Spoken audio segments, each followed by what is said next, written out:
1974 பிறக்கும் விஜய் நாளை தீர்ப்பு மூலிமா 1993 சினிமாவில் கதாநாயகனாக அடி எடுத்து வைக்கிறாரு.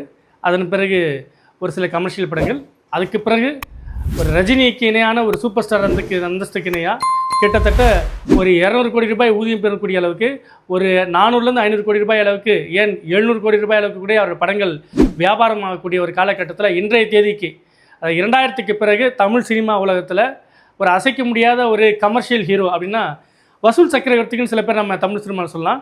எம்ஜிஆர், ரஜினி, இவங்க 2 பேர் தான் வசூல் சக்கரவர்த்திகள். அவர்கள் நம்பி போட்ட தயாரிப்பாளர்கள், அந்த படத்தை வாங்கின விநியோகஸ்தர்கள், அதை வெளியிட்ட திரையரங்கு உரிமையாளர்கள், இப்படி எல்லாருக்குமே லாபத்தை தந்தவங்க இந்த 2 பேர் தான். அந்த பட்டியலை கண்டிப்பாக நம்ம வச்சு பார்க்க வேண்டியது விஜயை சொல்லலாம். அவர் படம் எந்தளவும் அவருடைய தோல்வி படங்கள் சொல்லக்கூடியது கூட வசூல் ரீதியாகவும் பொருளாதார ரீதியாகவும் அந்த தயாரிப்பாளருக்கும் திரையரங்கு உரிமையாளருக்கும் லாபத்தை தான் தந்திருக்கு. அந்த வகையில் இன்றைய தேதிக்கு மிக உச்ச நட்சத்திரமாக தமிழ் துறையில் இருக்கக்கூடியவர் விஜய். அவரும் கடந்த ஆண்டு பிப்ரவரி மாதம் 2ஆம் தேதி தமிழக வெற்றிக் கழகம் அப்படின்னு ஒரு கட்சி ஆரம்பிக்கிறார். இதில் எந்த இடத்துல அவர் வேறுபடுறார் அப்படின்னா, 1972 அதிமுகவை உருவாக்குறாரு எம்ஜிஆர்.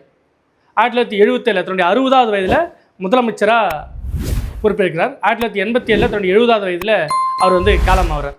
அப்படி பார்த்தீங்கன்னா அவர் 1977 முதலமைச்சராக ஆகக்கூடிய கடைசி நொடி வரை அவருடைய படங்கள் வெளியாகிட்டே இருக்குது. அவருடைய படம் 1977 வெளியானது மீனவ நண்பர்.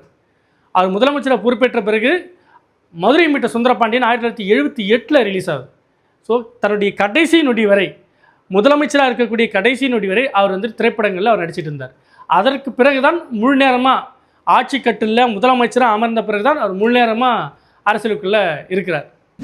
ஆனால் விஜய் பார்த்தீங்கன்னா தன்னுடைய 51வது வயதிலேயே நேரடியாக தமிழக வெற்றிக் கழகம் ஒரு கட்சி ஆரம்பிக்கிறார்.